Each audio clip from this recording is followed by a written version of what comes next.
मेरा भाटा ले। ये भाटा वाली काहे या रानू तेहरा सो ते कैसे जाने मोर नाम लगा त कैसे नहीं जान हो तो नाम लो एक साथ खेले हन खाए हन या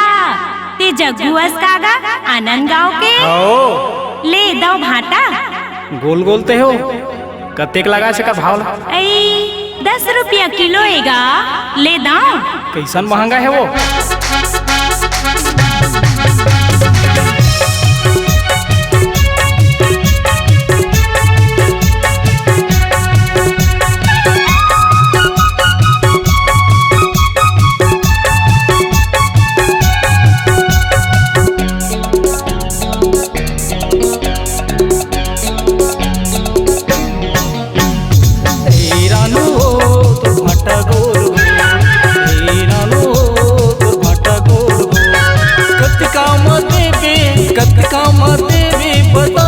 घर मोर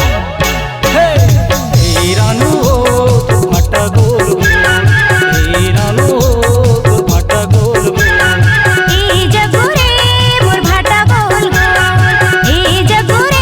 मोर भाटा गोल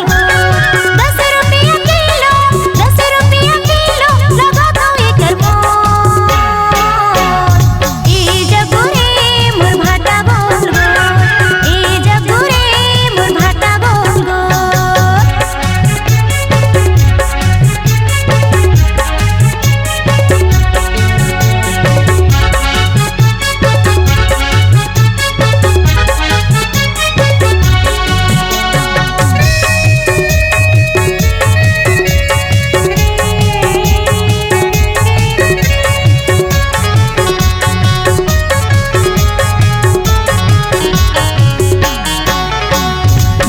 बड़े देखियो पूरी मैं तोर भाटाला 2 किलो दे देता है झन मार काटला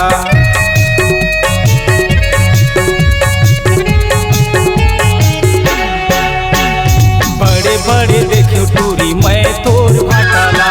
2 किलो दे देता है झन मार काटला जल्दी से तहा मोरो बरता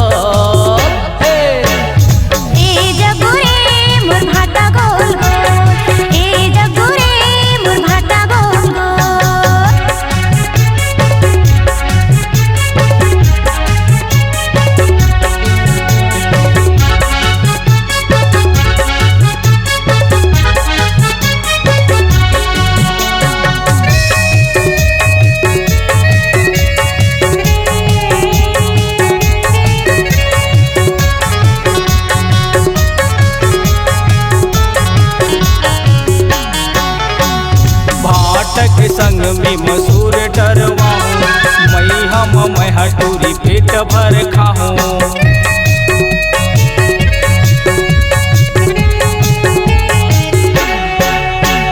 भाटा के संग में मसूर डरवाऊं मैं हटूरी पेट भर खाऊं सिर तो में चंदा सुता ही तोर हे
कत काम देवे बता दे घर